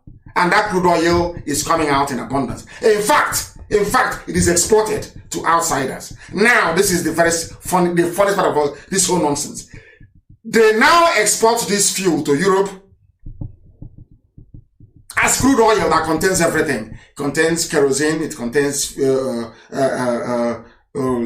for petrol for your car, it contains grease, it contains engine oil, it contains everything. You export this raw material as Britain intended, and then you import fuel, which is petrol. And that petrol you're importing from Europe is dirtier than the ones we are refining. And you always send the army headed by Fulani people to go into our creeks to destroy our refineries that is producing cleaner fuel than the one we're importing from Europe. I want the world to understand the level and the scale of foolishness of a black man, so that when we say what we say, they can now appreciate why we are upset, why we are very angry. We have oil coming from our land. We can refine that oil. But Fulani said, no, we don't want any employment in Biafra land. We want you to suffer, to go to KANU, to go to Abuja, to go to Lagos. We want you to travel. We want you to emigrate out of your land in search of greener pastures. Go to Europe, go to America, go to wherever. It doesn't matter to them. They take that our oil, rather refining it in Iguacha refinery, or in One refinery, or in Warri refinery, or even in Kaduna. They say no. They export it abroad. These are your leaders. These are your elite, your intellectuals, those you call your political leaders. They are doing this to you. Meanwhile, your own children are graduating from University of Port Harcourt, Iguacha, of course, and from UST as well, in Iguacha, and many other universities. They have studied petroleum engineering, which means they are now ready to work in the petroleum sector, which means in the refineries. Yet there are no jobs. Hey! Do you see why we want Biafra? Can people now begin to understand why we need Biafra? Can you now appreciate what we are talking about? Can you now see that the zoo called Nigeria shouldn't stand? Do you see the quality of politicians that you're producing? Do you see how sad and miserable existence is? And the fuel that you're bringing in from Europe is dirty. Much more dirtier than the ones we're actually refining. The ones that the Fulanis are destroying. The ones that are killing us over. Can't you see? Okay. Unbelievable. Unbelievable. Black market fuel made from stolen oil in rudimentary bush refineries, hidden deep in the creeks and swamps of Biafra land, is less polluting than the highly toxic diesel and petrol that Europe exports to Nigeria. They analyzed it in the lab. They found out that what we are refining in the creeks is cleaner than the rubbish they are bringing from Europe. And when they see us refining, they kill us. And they bring in poison from Europe. That is the aspect of the reasoning of a black man that I can never condone. Do you see why I said that black people are backwards? Our reasoning is backwards.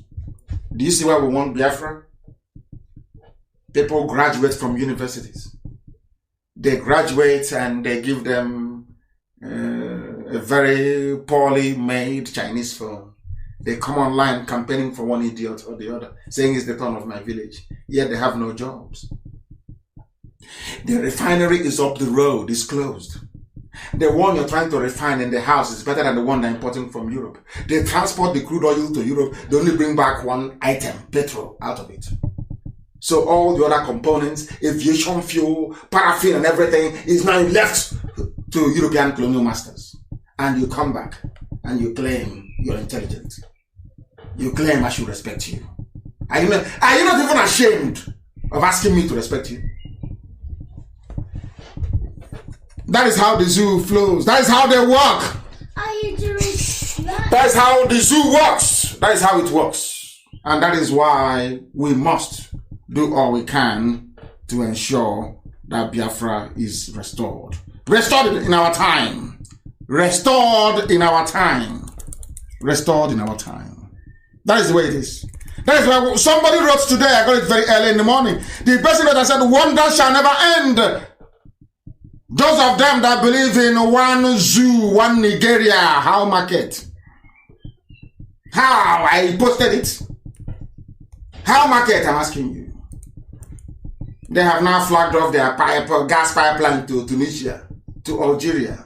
And you're busy writing rubbish on Facebook. NNAMDI KANU is insultive. IPOB, they insult you. They are digging pipe and taking the gas to North Africa. You morons, you idiots.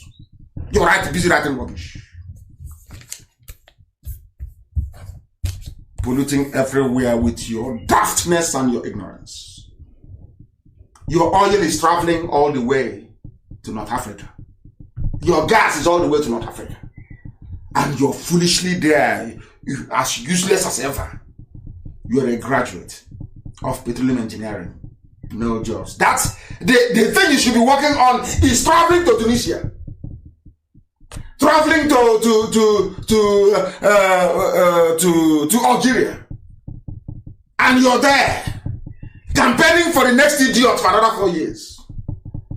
When you know that Biafra is the way that leads you into the light. You're busy gossiping your lives away. If you have something meaningful doing, will you be gossiping your life away? There is something they need to understand. Something all of you, including the ERATs and all these professional petition writers, something you ought to understand. Very, very important, please. You must understand this. That somebody wrote this and I'm going to read it, please. Every politician from the South, including Tinubu, all of them, they are driven by an untold degree of selfishness. While in office, they are all aspiring for the next office. That's why after governor, there must be senator. After senator, there must be governor. They keep rotating themselves. That is their only ambition in life. Aboga Wosa is an example. The strategy to get on the ladder is to sacrifice your people. That's what they do. As Aboga Wosa did in Imo. Their towns and their villages and their region. They are prepared now to call Miye Tiala and hand over Abia State to Miye Tiala. As long as they go to Senate. We are doing these things to ourselves. And some people will rise up tomorrow morning to defend a charlatan. Rise up tomorrow morning to defend a traitor. Nyawodo is there and they are killing his people. He's never uttered a word. Not one single word. You remind him to say something, idiots will come out and say you're insulting him. Fools. Anyway, just a handful of them. We cannot give you, in fact, if I start to name all of them, I will be here till tomorrow morning. Remember Peter Odele, an Igbo man. He said he's not an Igbo man because he wants to be president of the zoo. He wanted to run for presidency. He squandered the whole money that belongs to River State. He gave it to Northern MAs and gave it to Northern opinion leaders. At the end, he failed. Remember that during Obasanjo's tenure in office, he promoted infrastructural development in the north in order to get a third term, his third term agenda to pass through. At the end, he failed. Remember our dear brother James Ibori? He wanted to be vice president to Yaradua from Delta State. In fact, he converted the Delta State liaison office in Abuja to another ATM for all the northern PDP members. At the end, he did not only fail, he was sent to prison. We remember our dear brother Goodluck Jonathan. He postponed every development in the south of Biafra land because he was waiting for his second tenure. He put all his resources into rehabilitating Alamajiri in the north. He built palaces for the emirs from Sokoto to Meduguri. He built Abuja Kaduna Railway. There's none in his village. None whatsoever. Oh my goodness. East-West Road was not even completed, but he built a railway in the north. He built and completed federal universities in Katsina, Jigawa,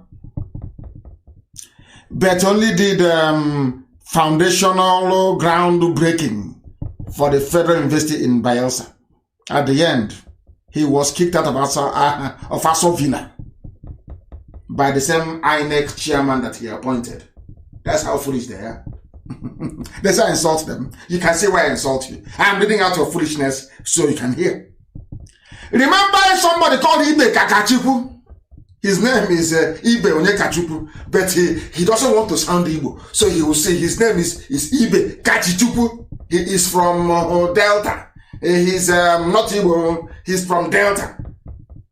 I don't know if he's from Nile Delta or from Mississippi Delta or from Thames Delta or from the Delta of the Danube or from Limpopo Delta. No, it's just Delta.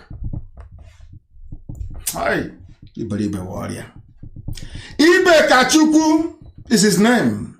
He was the general managing director of NNPC and a junior petroleum minister. He promoted the Ajokuta Kaduna KANU gas pipeline that was, started yesterday, they flagged off yesterday. But there is no gas pipeline in his own geopolitical zone. But as he was the one that started the Ajokuta Kaduna KANU gas pipeline. He rehabilitated the Petroleum Institute in Kaduna. When the one in Warri is not even in the budget. It is from Delta. And Warri is in Delta. These are the elite. Why don't you have them in Biafra? They are the elite. You must get the elite to support what is happening. You get the elite to join. It's an elite. Elite for the Alamajri. For Janjaweed. Janjaweed elitism. You have. In fact, they kicked him out of office. He was humiliated out of office with his tail behind his two legs. Remember somebody called Obono Obla? He was appointed the chairman of Government Asset Recovery Committee. His target was only all the past office holders from his own region and the south. In fact, the Biafra land. At the end, he was framed and arrested. I want to read out their stupidity so the world can hear. These are the elite, the elite they want us to join into one Nigeria. Do you remember the immediate past managing director of NDDC and Akwa Ibom State APC governorship candidate? Remember? Nsima Ekele gave out emergency jobs and contracts. NDDC became an ATM for the Villa Boys, where he is now. How about one they call, his name is Chibika Mechi. I won't call him Rotimi. His name is not Rotimi. His name is Chibika Mechi. He is lobbying to be the vice president in 2023. He sold the entire South and became a frontline saboteur. That was why, as a transport minister, he found it necessary to build Lagos Ibadan, Abuja, Kaduna, KANU Katsina Rail Line. The Great Eastern Railway from Iguacha via Aba, Onitsha to Enugu and Okene in his books is not feasible. Second Niger Bridge, not even completed. There are many of them. The current petroleum minister is Timipre Silva. Do you know what he has done? He don't say, South, we from Niger Delta, we from South. We are not part of this Biafra thing. You would think they would do something for their luxuriously named South or Niger Delta man. For where? Darkness Delta. No. His name is Timipre Silva. They will tell you he's a son of the soil. He's a South son. Whatever rubbish means, South. He, Timipre Silva, has initiated the construction of the Ajokuta Abuja Kaduna KANU gas pipeline to facilitate, the building of a gas-powered station in Abuja and Kaduna, and to turn KANU into an industrial hub. And he's from Bayelsa, where people drink the same water they defecate in. He's an elite, frontline elite politician, elite. They are the elites. As the person said, he said the story is too long, and I agree with him. That was why somebody came and was campaigning very vociferously. He said, this man is in Cameroon. He's cutting off the heads of every French colonial master, their statues they have in Cameroon. He said, if your statue is history, we, the indigenous people, we are saying your history is on top of our own history. It is overshadowing our own history. Your history is overshadowing the indigenous history. And I love this man so much because this is what I want the idiots who don't understand what I'm saying about religion to be able to appreciate. to understand something. Your history, you that brought me all this, your history is overshadowing my own history. Why should I allow your history to overshadow my own? Will you allow me, my own history, to overshadow your own history? Simple question. They can't answer it. Useless, dumb set of people that cannot reason very well. That was why an Akwa Ibom born lady married to a man in Cross River State cannot be the Chief Justice of Cross River State. This is what the zoo has done to us. The people making all these policies, all these idiotic policies in Cross River, they forgot that Cross River and Akwa Ibom are the same people. They forgot that there's nothing called Efik. Efik is a derivative of Ibibio. How can you go? I don't, it's so painful. Honorable Justice Ibeme, appointed as the Chief Justice of Cross River State, could not be confirmed because she is from the neighboring Akwa Ibom. But her husband is from Cross River. If this thing were to happen now in America or in Europe, people will be shouting racism. Racism, Black Lives Matter, Black Lives Matter. You see all these stupid states they created for us, what it has done to us. The husband is from Cross River. She is entitled to be nominated or to be appointed or confirmed as the Chief Justice of the state. But alas, no, she's not from there. But before Akwa Ibom State was created, all of you were Cross River State. Do you see how daft the whole exercise is? Do you see how daft we are as a people? Do you see why I use the choice of words that I use when describing black people? Do you see how foolish we are as a race? Can you see our idiocy? They think everything is comedy. Everything is a joke. Nobody, no, I won't say nobody because in IPOB we reason. Nobody, these people, they don't go back to go and think. Before, this place was called Cross River State. All of a sudden, it's so sad, so sad, so sad, so sad. I don't know, I'm tired and I'm fed up. Tired and fed up. This level of idiocy, I don't know where, I have no idea where it comes from. And as I'm on air right now, I have a news for those of you who are worried about insult. It is breaking from a Yoruba newspaper. This is from Nation newspaper saying, Fulani gangs have raped a woman to death in Ebonyi. Her name is Agnes Okegbe from a Abakaliki local government area. She was hired by a farmer in the community to harvest some crops. While working in the farm, two headsmen came with heads of cattle gangs. They raped her until she lost consciousness. And you want me to be part of one Nigeria? God punish you and punish your family from now till the kingdom come. Bastards everywhere, idiots everywhere. This is happening in our land. And you're more concerned about how you're spoken to. Are you not a fool? Are you not an idiot? Will there say anything about it? Of course, the answer is no. Raped to death in a Abakaliki. The day I give the order now to march, you will see these idiots from everywhere, they will crawl out. Now they won't say anything. These are the things that I expect some of you idiots to be writing on your Facebook pages and on your walls. Our land is under siege. Our mothers are being raped and killed. I've given you her name. Raped, killed in a farm in our own land, an abomination before God and before man. And all you care about is how people talk to you. Take up a idiot. Stupid set of people. In fact, show them the video of the man. Who hasn't seen the video of the man who was killed at Oji River? Have you not seen it? Has anyone complained? Apart from the fact that I kept saying, where is he? And he came out.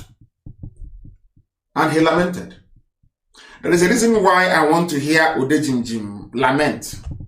That is something it does to the spirit. Those of you that survived the war as I did, after the war, there's a song. I don't know who played that song. Somebody will tell me tonight. Go and look for it and listen to it. Nobody can listen. Even as a child, I listened to it. My life changed till today. Go and listen to it. You will know what the zoo did to you. Look at, they are now killing us in our own homes. Look at that video. Publish it so they will see it. Odejinjim came out today, and I thank the Most High that he's alive and well. He's alive and well. Oh my goodness. The same thing they're doing in the zoo, they're doing in Burkina Faso. Some of you don't know this. There is bloodshed in Burkina Faso. Fulanis are on the march everywhere. With the money they stole from the zoo. The money they stole from the zoo. Subsidy scam. All the fraud in the world they're perpetrating. They're using it to spread a new version of Fulani supremacy. Using violence and terrorism. And all some of you idiots are doing is every day writing rubbish. Writing junk. Writing junk. They're there. In Burkina Faso, jihadists everywhere. They're now in our land. They want to give them space by legislating for waterways and everything. They will rubber stamp it and they will pass through. And you will do nothing. Some of you, I bless all of you were, in fact, a majority of you were born by Fulani people during the war and after the war. Some of your parents were born by the Fulanis. That's why you can no longer speak. There must be compulsory DNA test. Once Biafra comes, I'll be the #1 person. I'll do my own DNA test. We must do DNA test. Let us know where our fathers come from. Some of you are a disgrace, honestly. A complete disgrace. That's the same where we come from. All that nonsense you're yapping and talking about, is that the issue at hand? The issue is that our land is under siege. Fulani are on the march. Our mothers are being raped. Our men are being slaughtered. Our daughters are being abducted, and you're writing rubbish. Thunder fire you there. You're writing nonsense. You're writing rubbish. Nonsense as always. You say, why won't I insult you? You're a fool. What have you done? I want, when I go online, I look at all of you, your timeline, you're talking about what is happening in our land. That's what the world wants to read about. Not rubbish.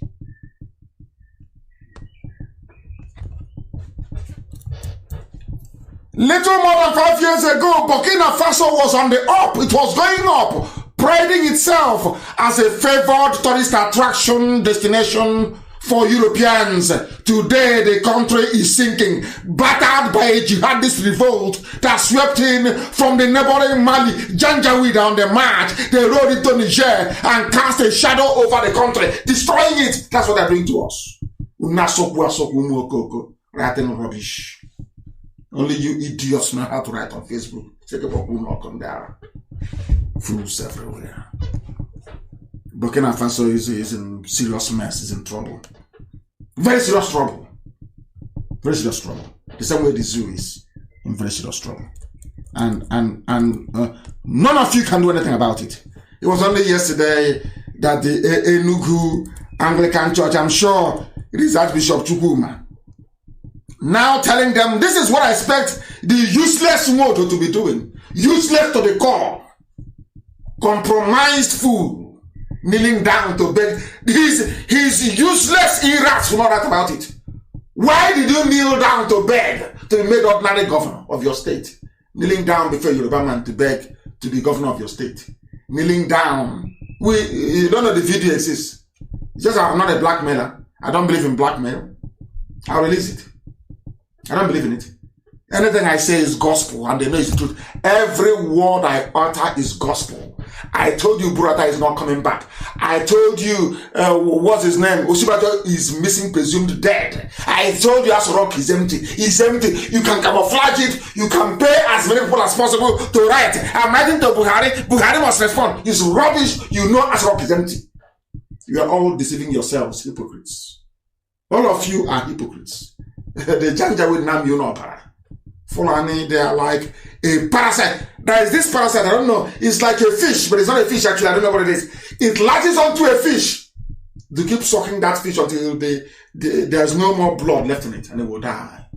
That's what Fulani is doing to you. By the time they enter into Yoruba, they will gulp you down. They will swallow you whole. It took Obasanjo 53 years to be lamenting like a baby. 53 years to realize Ojukwu was right. It took Obasanjo 53 years to realize that Ojukwu that was demonized was right. The same way some of you realize it. The IPOB have been right all along. Mad people everywhere. Enugu Anglican Church have said that all the security personnel from the north serving at various checkpoints in the southeast should go because they are the ones, they are the Janjaweed that are coming in.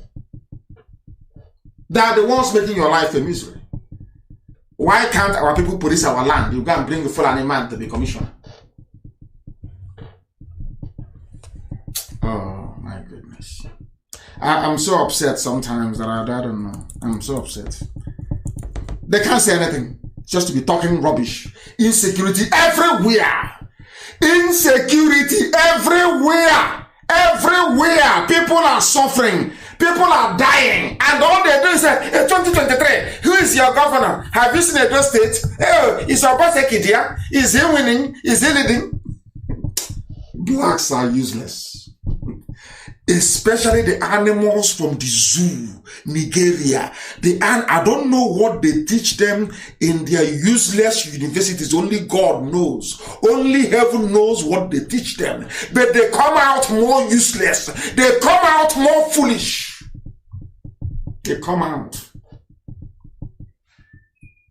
more intellectually handicapped than they went in. This is a lawmaker. I want to play a lawmaker for you, telling you the level of insecurity in the zoo. The level of insecurity in the zoo. So you understand. A lawmaker. A lawmaker in Abuja telling you what is happening in the zoo. And some idiots only concerned about insult. Insult the way they talk there. Who knows? I don't know anyway. Listen, please. Listen. Mr. Speaker, where are we going? Listen. Mr. Speaker, I cannot go to my village and sleep. I cannot go to my village and spend a night. I'm speaking to you. Adamuchika speaking. For the last 1 year, wallahi, I can't go to an APC member of the House. And this is where I find He's crying in the House. Mr. Speaker, it is terrible. He's crying. It is terrible. Of course it is. We have to do something about it. Thank you, Mr. Speaker. Are you listening now? Did you hear that? This is supposed to be a lawmaker. His name is Adamuchika. APC, Niger State, Niger State. He is lamenting. He is crying. Begging for something to be done. He has not gone to his village. He is crying. Is he concerned about insult? I'm asking you, is he concerned about insult? Is that what are you going to stop Biafra? Once we commence our march, if Sunday you will fall, we will kill you. We're going to where we're going to. Save all that nonsense you're writing, save it to do your proper sabotage work, to write to governments of the world, to report to NNAMDI, KANU and IPOB. Because if you think I'm going to keep quiet as they continue to kill our people, then you're dreaming. Do you think I'm keeping quiet? I'm collecting all the evidence, that's all. So that any day I give the order to march, the world will see that they are the ones provoking us. You think I'm a fool? I know what I'm doing. We are keeping quiet, collecting all the evidence. So the day I give the order to march, the world will know that we are the aggrieved party. Not all the lies of 67 to 70. After 53 years now, can we restructure? The same restructuring why you went to war after 53 years. Because you have no vision, you have no foresight, out of envy towards Ojukwu because he's well read and blessed. After 53 years, you're begging for something that Ojukwu gave to you on a platter of gold in 67. on a platter of gold. You said no.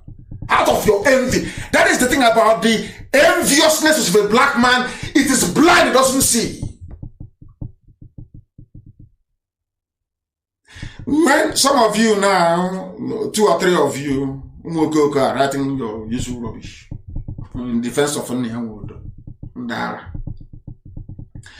That was how Ojukwu was castigated. He's a rebel. He's a rabble-rouser. He's a young man. He was only 33. He doesn't listen to elders. He doesn't do this. Isn't it very funny?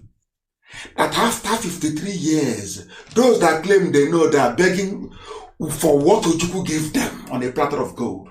And you're not ashamed of yourselves. Let us listen to Adamu Shika again. I love his lamentation. He was crying.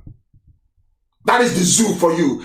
That is Nigeria for you. That is the colonial contraption that the British built for you. That is the human misery of a country for you. That is where you export oil, crude oil, and import only petrol that is dirtier than the ones that we are refining in our bushes. That is the place where a graduate can never find a job. But instead we'll be praising those who is making his life or her life a misery. Only in the zoo, only in Africa, only a black person can reason in such a very dreadful way. Sad indeed. Listen to the voice of Adamu Shika and weep for yourselves and your zoo, Nigeria. Mr. Speaker, where are we going? Mr. Speaker, I cannot go to my village and sleep. I cannot go to my village and spend a night as I'm speaking to you. For the last 1 year, wallahi, I can't go to my village and sleep. I feel very insecure. And this is where I find myself. Mr. Speaker, it is terrible. It is terrible. We have to do something about it. Thank you, Mr. Speaker. Did you hear that? That is the legendary zoological republic for you. That is the way the zoo runs. People don't reason. When you try to correct them, you're insulting us. So is it not better for you to be insulted and you reason properly and do something about the state of insecurity in the land so that you can go to your village? If you've learned nothing this evening, as an aspiring traitor, baby Sabo, if you've learned nothing today, because Nyanwodo comes from a lineage of saboteurs. If you've not learned anything today, I want you to learn this, or to take this away. Ojukwu was called every name under the sun. The British demonized him. Secessionist. All manner of names were leveled against him. Today he's in the grave of blessed memory. After 53 years, the same thing Ojukwu got and negotiated for everybody, those that fought Ojukwu are today asking for it. Now, who is the fool? Only you can answer that. And on that note, we have come to the end of today's proceedings. We are proud of what God in heaven is doing with us. Jealousy means nothing to us. Traitors will come, they will go. Our march is unstoppable. As I told you before, not everybody who started with us will end with us. Some will fall by the wayside, new people will come in, but the march is unstoppable. Look at the football team. I remember now that Liverpool is the champions once again of England. People have come, they've gone, but the name Liverpool remained. That's how it's going to be with IPOB. People will come, people will go, but IPOB shall remain. Those playing for Liverpool today, the play for Liverpool the last 10 years, the answer is no. But that name, that club remains. That's how life is. So I want all of you hardcore to be resolute, determined more than ever. We will take the fight. You know, our enemies don't like the fact that we take the fight to them. We take the fight to you and we demolish you. And it's not going to stop. We are even going to be more ferocious because we know our enemies are coming. because things will happen this year. We need to be prepared for the fights to come. Because it is that Biafra comes or we all die getting Biafra. Simple as that. And that is why we proclaim with every certainty, without any hesitation and with every pride, honor and dignity in us, that Biafra is not just a country, it's not just a nation, that Biafra to us is a religion. Here on Radio Biafra is where we worship. Because Elohim Adonai El Shaddai, God Almighty in heaven, the Alpha and the Omega, is our God. From me, from here, it is good evening.